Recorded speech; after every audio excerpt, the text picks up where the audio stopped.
Welcome back to the Dispute.a podcast. I'm Paul, and this is episode 14. In episode 7, I said the single most important thing about payment plan restructuring is to engage before you default. That remains true, but I also know how life actually goes. Most buyers don't engage before. They hope the next payment will somehow be manageable. They avoid the letters. And by the time they're ready to talk, they've missed installments. The developers' rights have been triggered, and sometimes a default notice is already served. This episode is for that buyer. Honestly, which means starting with the bad news. What the silence cost you. Before default, you were a paying customer asking for an accommodation. The developer's instinct was to keep you paying.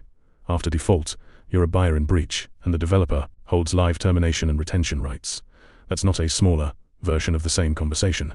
It's a different conversation. 3 things have specifically changed. The developer no longer has to negotiate. They hold a self-executing alternative. So any restructure now has to beat their default option, not just suit yours.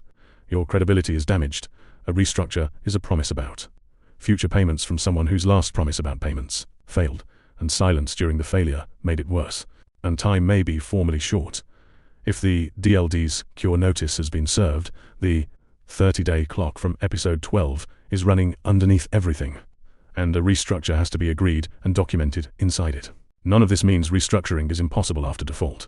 It means the bar is higher, the room is narrower, and the proposal has to be built to clear the higher bar. What a post-default restructure has to contain. A pre-default restructure could be a conversation. A post-default restructure has to be a case. It has to answer convincingly the question the developer's team will actually ask: why would this schedule hold when the last one didn't? That means the proposal needs a demonstrated change in the underlying position, new income, a resolved circumstance, a documented reason the failure was temporary rather than structural.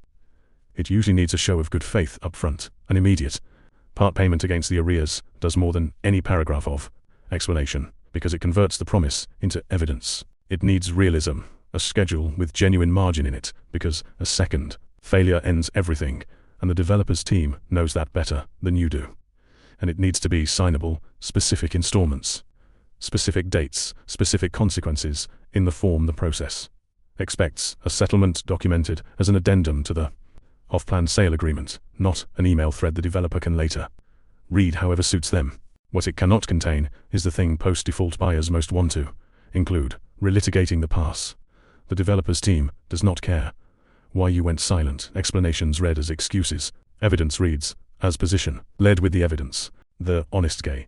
Some positions can't be restructured. Now the part a dispute resource owes you, even though it's bad for business. Some post-default positions cannot be restructured and shouldn't be attempted. If the honest numbers say no realistic schedule is sustainable, if the difficulty is structural, the income isn't returning, the margin isn't there, then a restructure proposal isn't a solution. It's a delay that makes the ending worse. Every month spent failing a second schedule deepens the arrears, hardens the counterparty, and burns the window in which a managed exit was still negotiable. For that buyer, the right answer is episode 13, not this episode. Negotiate the exit while cooperation still has value, rather than restructure toward a second default. And this is exactly the fork where the facts have to be established before anything is proposed, because a buyer inside the machinery, frightened and hopeful, is the least reliable judge of which side of the line they're on. That's what a position assessment is for. When Dispute.a runs one, a meaningful share of the time the honest output is precisely this: don't restructure, exit, and sometimes. There's nothing here worth paying anyone to run. Handle the exit directly. The free call exists to say that early. A process that recommends engagement to everyone, regardless of the numbers, is, as we said back in episode 8, not a resolution process. It's a funnel. What to take from this episode? Post-default restructuring is a different, harder conversation than pre-default. The developer now holds a self-executing alternative. Your proposal has to beat. A post-default restructure is a case, not a request.